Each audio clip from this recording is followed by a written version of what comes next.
Hello, Index here for a lesson on a pretty interesting lick. This lick just here is hi-hat and snare drum together, as you can see on the board. There, that's the one. So you've got hi-hat and snare drum just there. So X is the hi-hat, S is the snare drum, both hands together, followed by a bass drum, followed by another hi-hat, followed by another snare drum.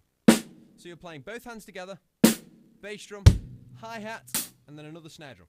So it's 4 notes just there, phrased in 16th notes. So you're playing, so it would be on the 4th beat of a groove. So if you're playing a groove, so do, do, and then you've got 4, E, and 4, E, and So if I just play a normal groove, I'll count out loud. 1, and 2, and 3, and 4, E, and That's where the lick's going. So, hands together, kick, hi-hat, snare. A little bit interesting this one because when you're playing the hi-hat, you've got all these beats that are in between the hi-hat notes. So let me, if you're just playing hi-hat, so your normal groove, normally we just play bass drums and snare drums along with the hi-hat at the same time, but these are somewhere you kind of come in between. If you've not done this before, it can be quite tricky to start with, but you can have a look at this groove and just start off slow and gradually speed it up. So a normal groove, just a bass and snare drum. And then if I put this in, you'll hear the hi-hat stay exactly the same. So it shouldn't affect what the hi-hats are doing. Just trying to put them in between.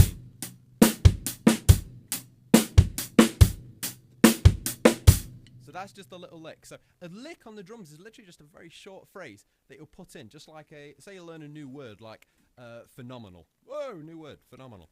And you can just try and put that into a sentence. So you'll just talk your normal vocabulary if you're just out and about talking to someone, and it's like, hey, I learned a new word like phenomenal. I like the word phenomenal. If you use that, just, hey, dude, you're looking phenomenal. Might be considered creepy, but you get the idea. You can just stick that word in. So what you're learning here is a new word, a new phrase, and you'll play your normal beats, your normal grooves that you do all the time, and then you'll try and stick that in there. So normal groove, hey, I know what, I'll do that thing that Dex showed me.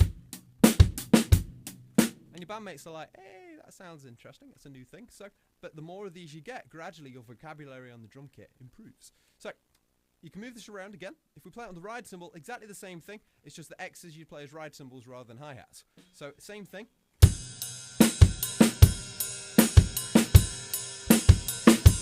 If I try it with a slightly more complex groove.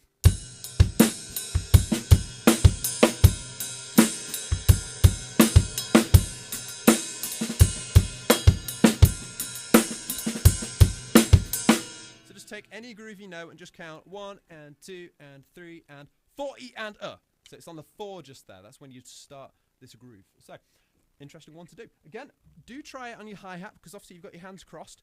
Then also practice it on your ride cymbal because as you move your right hand around, you're using different muscles. You can see here, I'm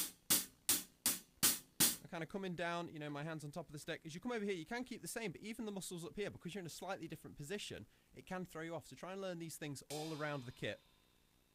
That's the one.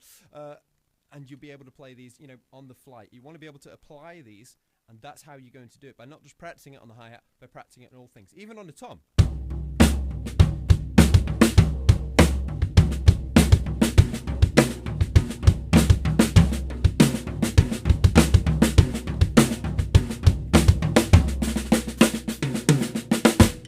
There's all these different ways that you can play it around. So do move this around, take that single phrase, put it on different parts of the kit. Watch out for the coordination. I'll see you guys for another lesson sometime soon. Remember, subscribe, and I also do Skype lessons if you'd like a lesson. So, see you guys soon.